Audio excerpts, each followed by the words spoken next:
কুমড়ো তরকারি রান্না করব। গোটা জিরে ফোড়ন দিয়ে দিলাম,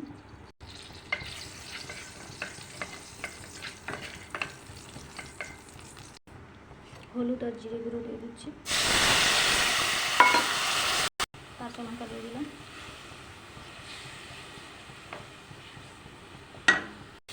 কুমড়োটা দিয়ে দেবো, জল দিয়ে দেবো,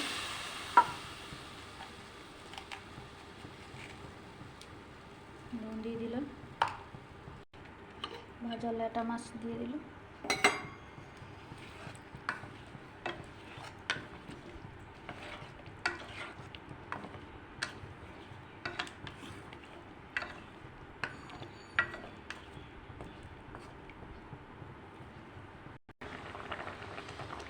অনেকদিন পরে মিষ্টি কুমড়ো রান্না করছি। ভালো কুমড়ো হলে আমার মিষ্টি কুমড়োটা খুব ভালো লাগে খেতে, খুবই টাটকা হয় আর মিষ্টি লাগে খেতে। অনেক সময় একটু হলদে হলদে টাইপের যদি হয় সেগুলো বোকা বোকা লাগে, খেতে ভালো লাগে না। এটা বেশ লাল ছিল একদম।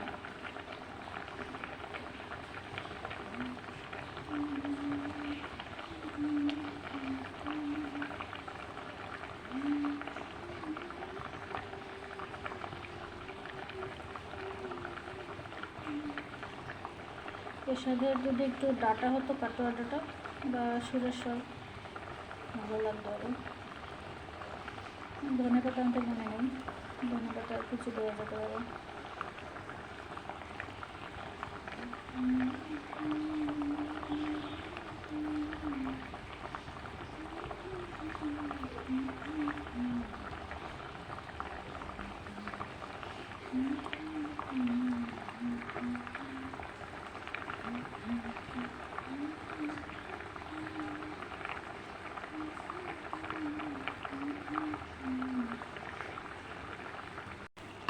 অনেকে আছে সবজিতে চিনি দিয়ে খাবে, কিন্তু কুমড়ো যদি মিষ্টি হয় এমনি, তাহলে সেটা খাওয়া যাবে না, ভালো লাগে না খেতে।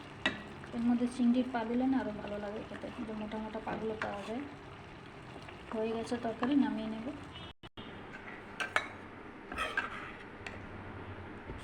একদম মাখো মাখো হয়েছে তরকারিটা। কুমড়োটা ভালো তার জন্য, যদি ভালো না হতো তাহলে কুমড়োটা খুব তাড়িয়ে তৈরি। ভিডিওটা ভালো লাগলে অবশ্যই লাইক কমেন্ট শেয়ার করে দিও, আর আমার চ্যানেলটা সাবস্ক্রাইব করে দিও।